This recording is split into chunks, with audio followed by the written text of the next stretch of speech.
ঘন্টা কাজ হইতেছে, কম তো কম ইম হইছে 50-100 জন, হইছে 50-100 জন। পুরো সড়ক জুড়ে ছড়িয়ে আছে ইট, ঢাল, লাঠি, বল্লম।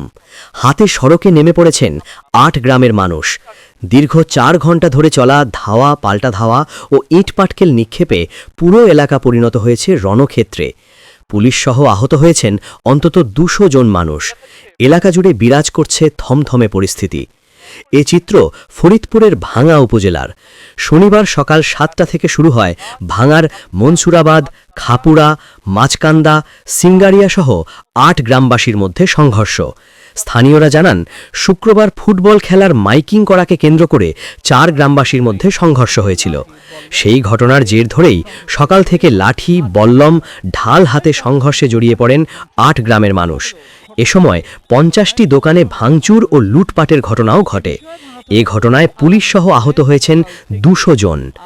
এ বিষয়ে ভাঙা থানার ওসি আলামিন বলেন, সকাল থেকে 8 গ্রামের বাসিন্দারা দেশীয় অস্ত্র নিয়ে সংঘর্ষে জড়িয়ে পড়ে। পরিস্থিতি নিয়ন্ত্রণের বাইরে রয়েছে।